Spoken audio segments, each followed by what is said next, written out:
Good. Good afternoon, Miss. So today I'm going to assess the neuro of my patient. So first thing to do is you need to prepare the equipment that you've been needed. So I already prepared the equipment that I've been needed. So next is explain the procedure to the patient. So Miss, so I'm your student nurse from Riverside College, Midi Salinas. So today I'm going to assess your neuro. Is that okay with you, Miss? Okay, so next is I already washed my hands and I already wear the disposable gloves. Next is position the client. The client must be sitting on the examination table as appropriate, wearing gown, get the vital signs. So before ko give po ako ang patient, I already get his vital signs such as temperature using the thermometer, now BP using the BP apparatus, the respiratory, and the pulse rate. So first is we're going to assess the mental status of the patient. So first is note general appearance such as hygiene, facial expression, body posture, motor activities, speech, and posture.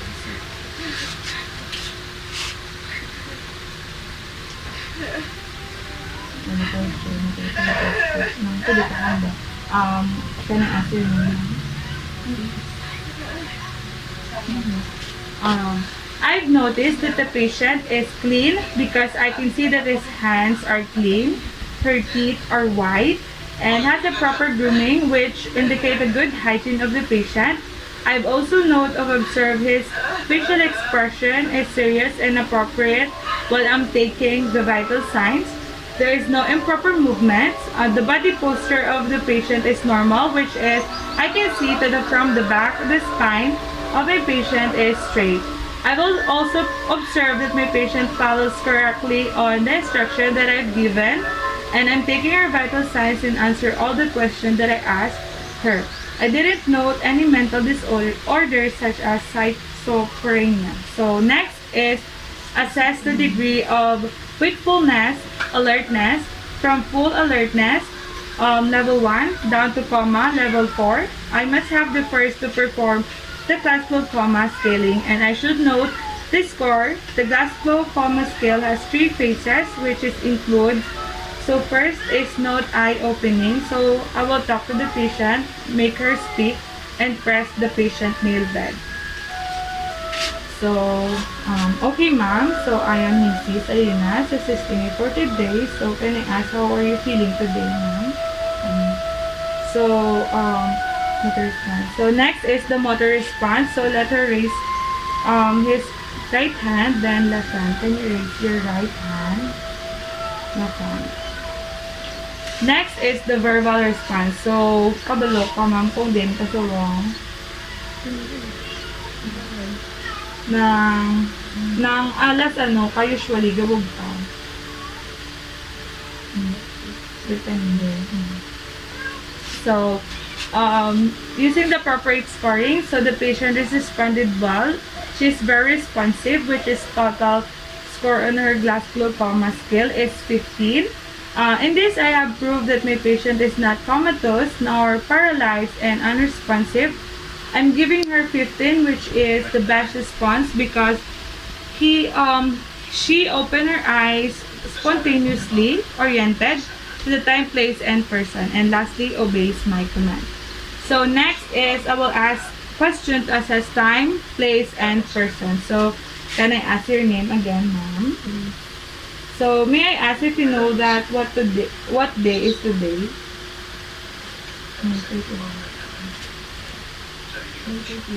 So where do you live, ma'am?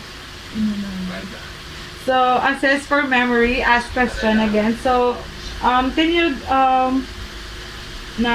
I will imitate and recall, i-recall mo yung ko. So matag ko 3 words, ask ko to repeat immediately, to measure immediately. So green, 5, yellow. Green, 5, yellow. So next is recent memory. So ask the event to occur minutes or few hours to measure urgent recall or recent recall and remote memory. So ano ginagawa mo before sa mag-assessment? So she said that nang bago lang sa bugta pag-assess. So Next is remote memory as event in remote past or historical event that can be answered by general population. So, can I ask ma'am if you know the national or Philippine hero?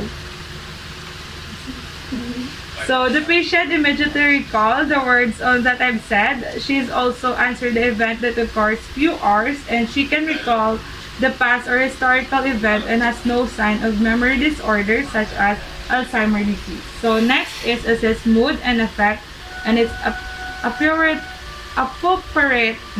So ask the patient what does she feel. So anong gina-feel mo sa bang ma'am? Happy.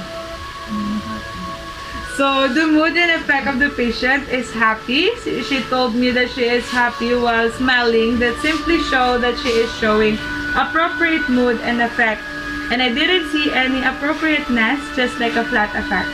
So there's no lack of emotional response or lack of change in facial expression and flat voice tones that can indicate mood or emotional responses such as anxiety, depression, fear, anger, and even overconfidence. So next is assess intellectual capacity, fund of knowledge and calculation ability. So fund knowledge which can be answered by general population. So I will ask ano ang key colors na makita mo sa flag?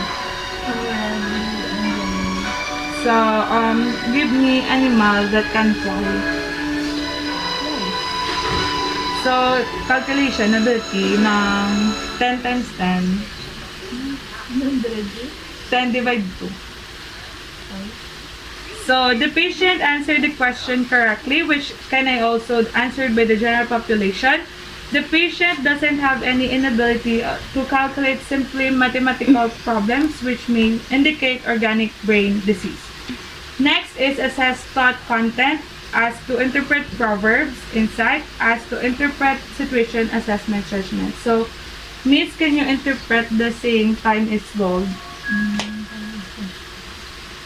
So, the statement of the patient is logical and relevant, and the patient complete her thoughts in answering the question that I've given. The response of the patient doesn't reflect any lack of education or dementia. So, next is assess language and comprehension. So, Miss, what if nagawa ka sa road nang makita ka injured person, what will you do? First thing to do is we have to learn and study. So, I didn't observe any present of a saya which defined as the inability to use or define language. So, I already have gathered the equipment that will be needed for the assessing of the cranial nerve. So, first is ang soap, coffee, kag toothpaste, nalin chart and newspaper, pen light, cotton balls, cotton applicator sticks and paper clips, tongue blade or depressor, glass of water, gloves, and patient's cap. So, Miss, by the way, I'm doing this to validate the data that I have gathered from you, and it also provides important information from your cranial nerves assessment before they become emergency. So it also involves testing special nerves, the sense of smell, your vision, your sense of taste, and of course your sense of hearing. So, Miss, several also the tests will require you to close your both eyes, and I'm also going to ask you to make changes of special expression. And of course, occasionally I'm going to touch you during each test. Is that okay with you, Miss? So first is to check the CN1 or olfactory nerve. So instruct the client to close eyes. Test one nostril at a time with the opposite side occupied. Let the patient sniff using 3 materials such as soap, coffee, toothpaste. So I'll just assume that ginubutan ko ni sa soap, ginubutan ko ni sa coffee, ginubutan ko ni sa Colgate. So I will let my patient smell it. Now can you close your eyes? And sniff, kalihan mo ng Okay. So, let's do this.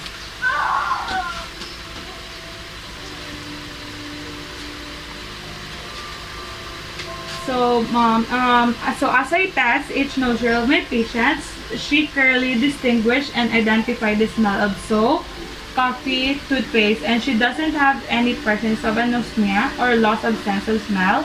I've also observed that there's no unliterally changes of both nose skills. So next is the C and 2, which is the object. So assess the visual fields by confrontation test using Shanlin's chart or newsprint to measure visual acuity.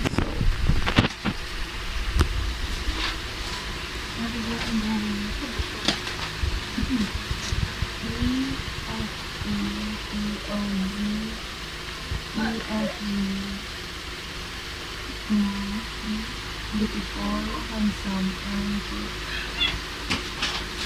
Are you good? 5, 4, 1, 2. So,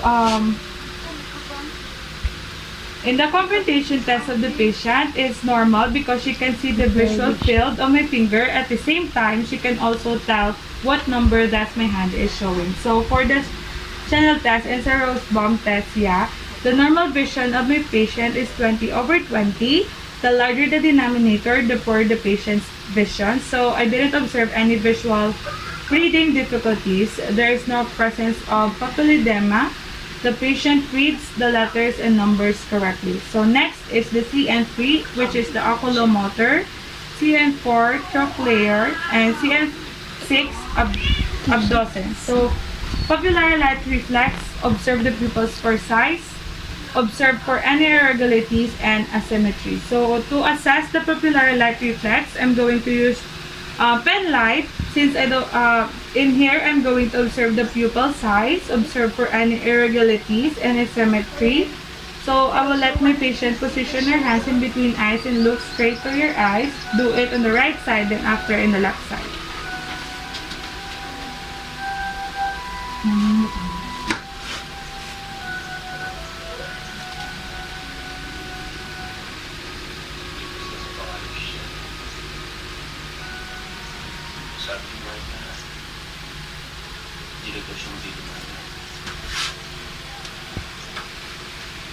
So the pupils is 3 mm. There is no irregularities and asymmetry of the eye.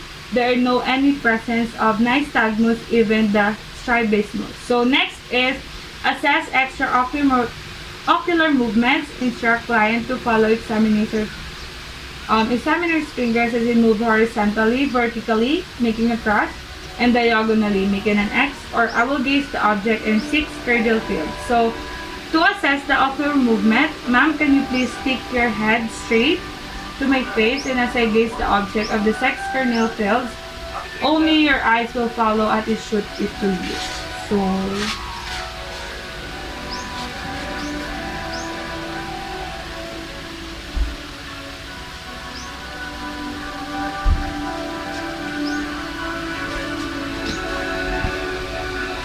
I've observed that my patient has no pathological concern, and as I gaze the object, immediately her eyes follows it. The motion of the eyes moves and work together at the same time, direction at the same time. So next is assess the convergence and accommodation. Have the patient focus on my finger as it moves toward the patient's nose. So convergence to turning of eyes inwards, accommodation, pupils constriction with nerve vision. So to test the convergence and accommodation, my patient should look at far distance or look for an object on my back. Look straight, and then after shape your gaze, then plan that I'm showing it in front. Tulok lang ko straight sa bulak. Straight up.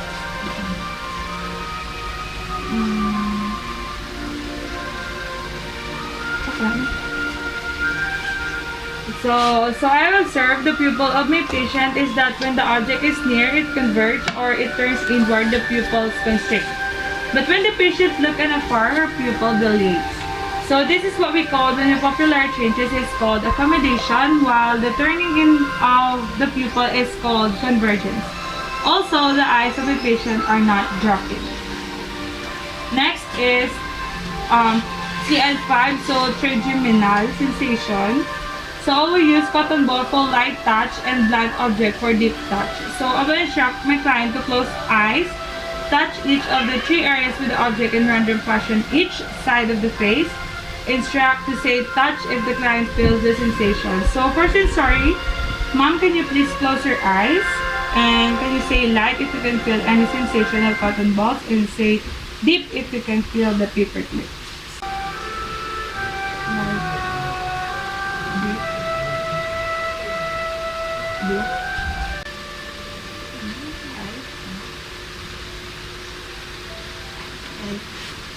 So the sensation are intact and equal bilaterally. So next is for motor. Ask the client to clench his teeth, palpate the master muscles just above the mandibular angle. So to assist the motor, Miss, can you please smile to clench teeth? Then after that, can you close your mouth, and I have to palpate the master muscles above the mandibular angle. Can you clench your teeth? Smile. Then open your mouth. Close. Beautiful. So, the jaw straight are equal and bilateral, even mastoid muscles above the mandibular angle. Next is corneal reflex testing. I will going to apply cotton with strand to the cornea. Sensation is interpreted by cranial nerve 5 up to mic and motor, so blink by cranial nerve 7.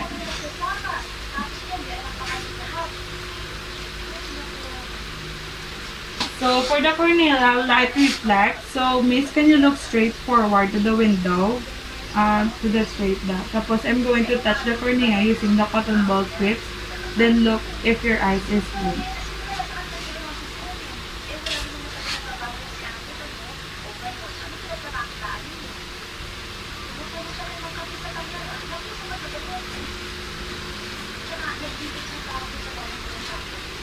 So the eyes of my patient blinks normally.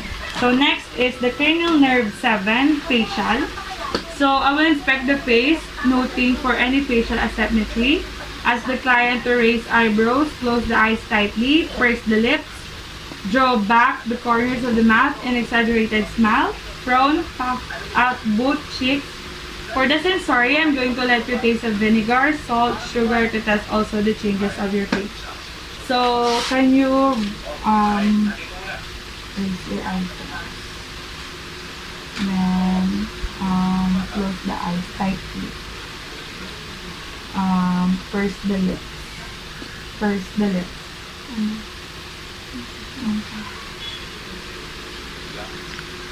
Draw back the corners of the mouth into your chest. Tapos puff out both cheeks.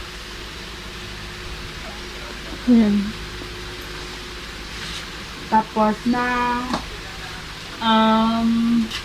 nang i-assume ka lang na salt niya, vinegar, tas sugar.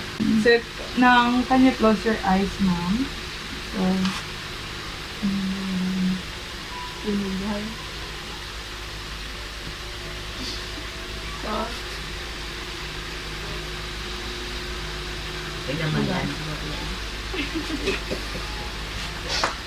So, per result, there is no facial asymmetry such as dropping, shagging, or smoothing of normal face creases. So, the face of my patient has no nerve damage and muscle weakness such as bell palsy.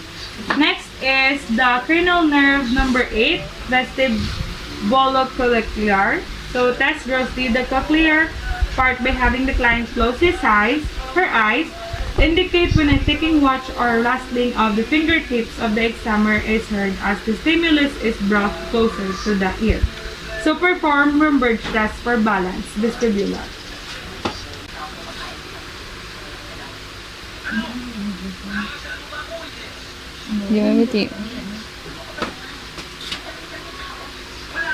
Tapos can you stand down?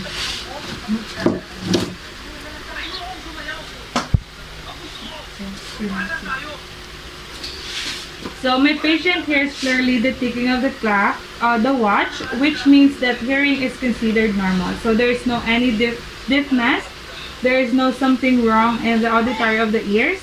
The patient also negative in Romberg test, for she did not sway as he closed his eyes and standing straight. By that, he maintained his proper balance. Next is the cranial nerve number 9. So glossopharyngeal and cranial nerve number 10 serratus. So perform gag reflex test by touching the pharynx with tongue depressor on the both and left and afterwards on the right side, observing the normal gag or cough, pulmonary contraction of palatal muscle.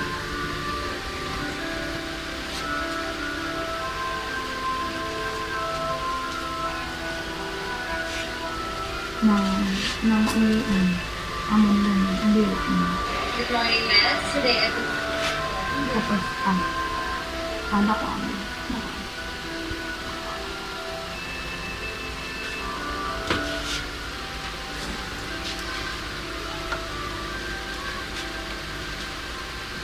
So the patient doesn't have any diminished or absent gag reflex. So have the client cooperate phonic the word "an," nothing but your symmetric of elevation of soft palate. So the patient doesn't have unlateral palpate and oval movement, which indicate disease of the nerve on the opposite side. So lightly hold the client's throat or either side, ask client to swallow not symmetrically. So the patient can swallow the water and has no sign of dyspnea. So then test the taste of the posterior 1/3 of the tongue. So next is the cranial nerve number 11, spinal accessory. So ask the client to shrug the shoulder against the resistance, turn head against resistance. Note the smooth contraction of clitoid mastoid and trapezoid muscles, symmetry, atrophy, or fasciculation. Magtapos-shrug. I-shrug. Tapos rin mo. So, can you shrug your shoulder against my resistance? So, shrug. Shrug. So, she does all the E's with means his nerve are intact. So, next is the cranial nerve, number 12. So, the hypoglossal. So, I will ask the client to produce tongue. Ask the client to produce tongue and move it to the right, then to the left. Ask the client to restrict the tongue. Ask the client to push against the inside of the cheek with the tip of the tongue. Provide resistance by pressing it using 1 or 2 fingers. So, ito na ang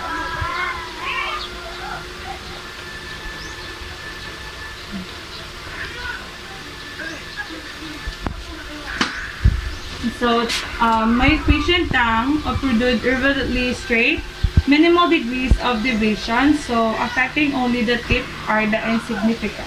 So, next is the motor assessment. So, I will observe the muscle pulp or size, atrophy, hypertrophy, compare left to right proximal to distal, of course, to note posture symmetry. So,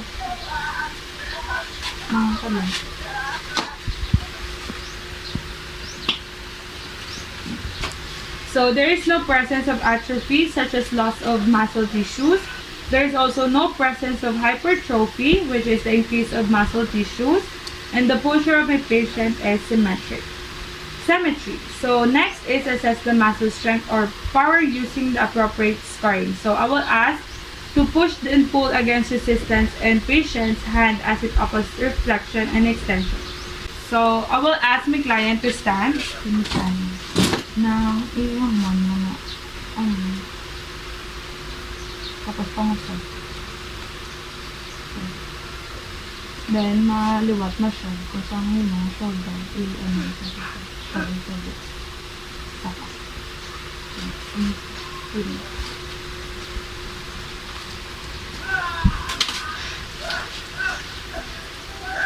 So, normal finding with the use of scale of muscle strength. I rate my patient 5 since she is active motion against full resistance was observed, which is normal. So next is the pronator drift. So I will ask the client to close his eyes, both eyes, armor strength forward, palm up. So close your eyes, tapos, hindi lang, amon mo na ang Close your eyes.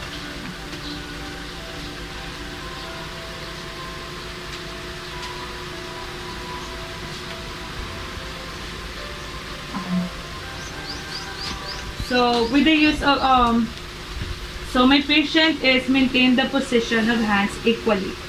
So next, I will assess the muscle tone. So, move limbs through passive range of motion and observe abnormal involuntary movement. So, I will inspect the muscles, hands, feet, and shoulder.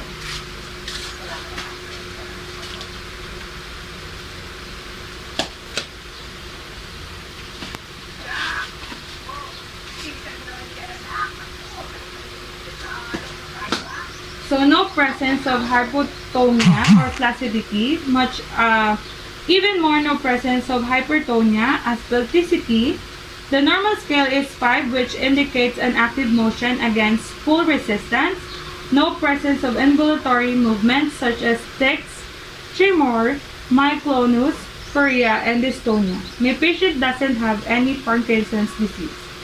So next is the cerebellar assessment. So I will ask my clients to, I will assess the balance, note posture while standing, perform the room birth test or the gait, and ask the patient to walk towards the room. So, can you please stand now? Ikaw, dito ko. Tapos, walk. Sige.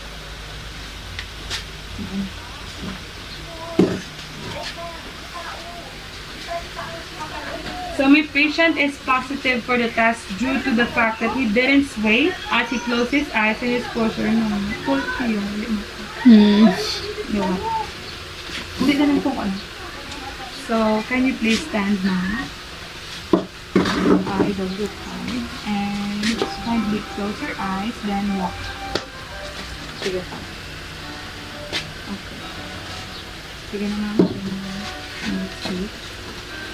So, my patient is positive for the test due to the fact that he didn't sway as he closed his eyes, her eyes, and her posture is normal and she is being able to walk properly.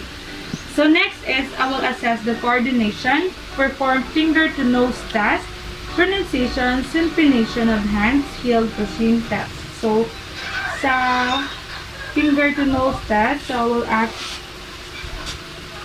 na i-touch mo nose mo, tapos i-touch mo din sa akin. So, i-touch mo nose.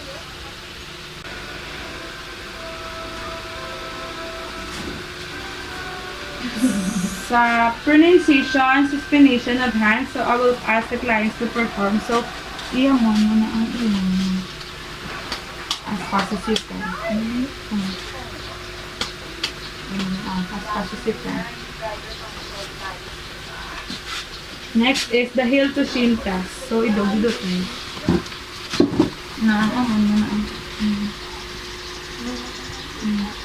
Dari. Ngayon. Isa pa. Isa pa. So, as I assess the coordination, my patient did it smoothly with no little hesitation. So, next is the assessment of sensory. So, I will test the testing for light touch using cotton balls. So, mag-light touch ko, miss. Sa cotton balls, you will say yes. Tapos, sa test for pain naman, sa paper clips, you say sharp. Sharp for paper clips. Yes. Yes for cotton ball.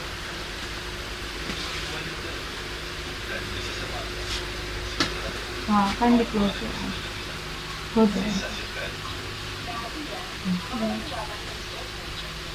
Sharp.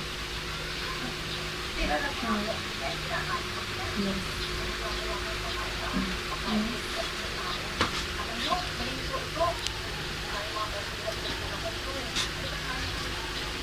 So, my patient able to identify the cotton and the clips. Next is testing fair and temperature. So, I have two container which has a warm water and cold water. So, I will let my patient identify the temperature. So,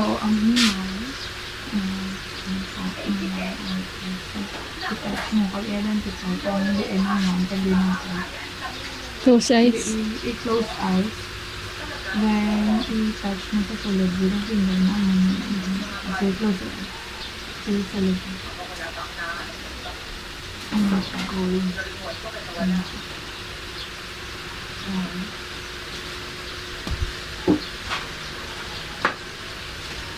My patient can distinguish what cold and warm temperature is. So next is the vibration test. Say now vibration is felt and say stop if no longer felt. So kung ma-feel mo pa ang vibration, ma-say ka now. Tapos kung ma-stop ng vibration, mambag ka na-stop. Yes, now.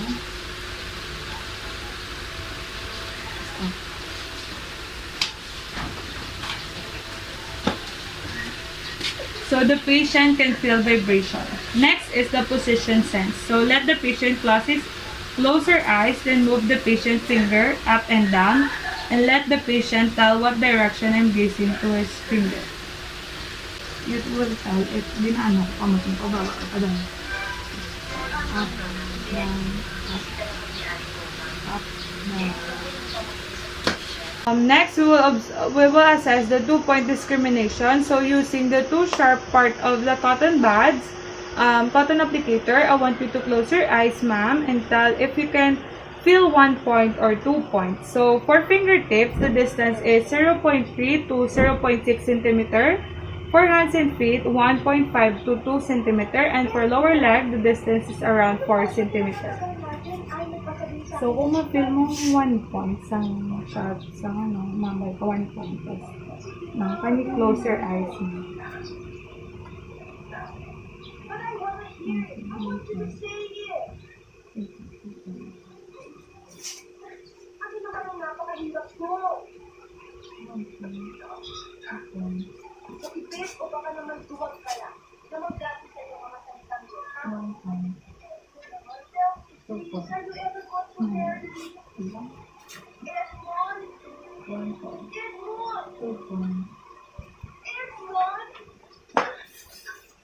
So next is the graphic Tisha. So perceive writing without seeing. So I will instruct my clients to close her eyes. Then I will identify what number I wrote on her palm. So can you close your eyes now?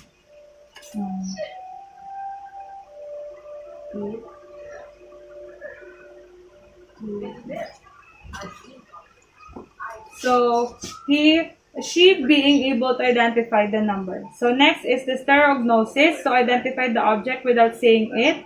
So I will instruct the patient to close both eyes, ask what object can identify if it is placed on his or on her palm. Can you close your eyes now and get that object is placed?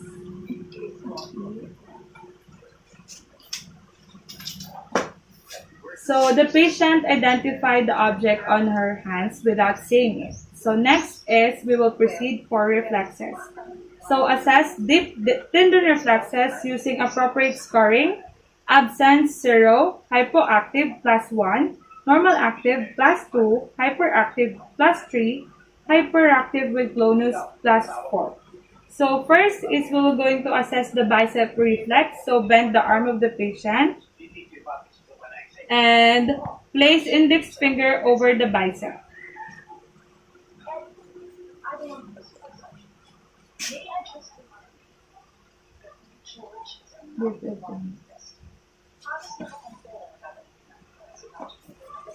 So elbow reflexes and construction of bicep. Muscles is seen and felt has a scale of 2, which is indicate normal reflex. So next is the tricep reflex. So I will let my patient hang his arm and support with non-dominant hands and elbow extend and proceed.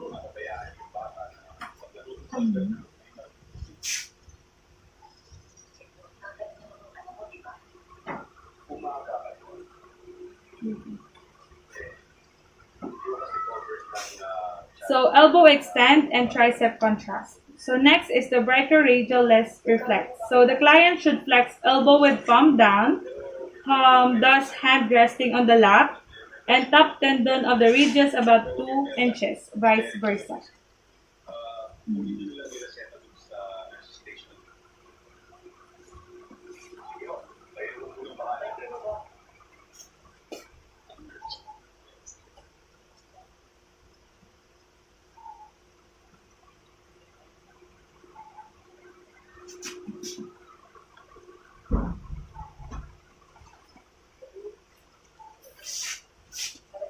So, forearm reflexes and supinates. So, next is the patellar reflexes.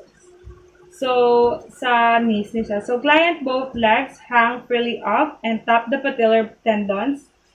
So, idol dito ba?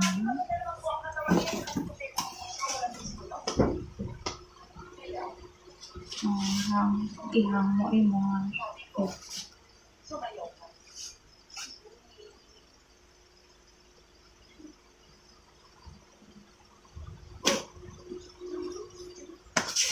So, knee extend, quadricep muscles contract. So, next is the Achilles tendon reflex for ankles. So, dorsiflex the foot.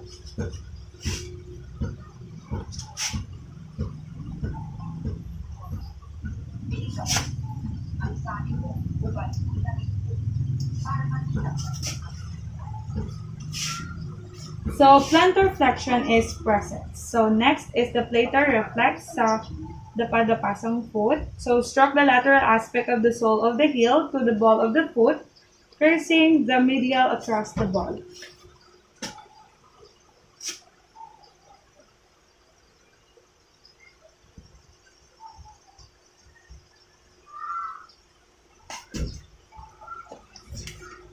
So, flexion of toes occurs. So, next is the superficial reflex, so abdominal reflex. So, use blunt objects such as key, then lightly stroke the abdomen on each side, above and below amplitude. So, sa above is T8, T9, and T10. So, below is T10, T11, and T12.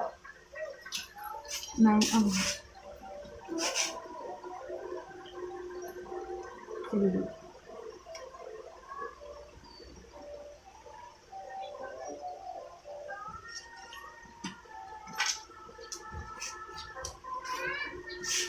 Said abdominal muscles contracts.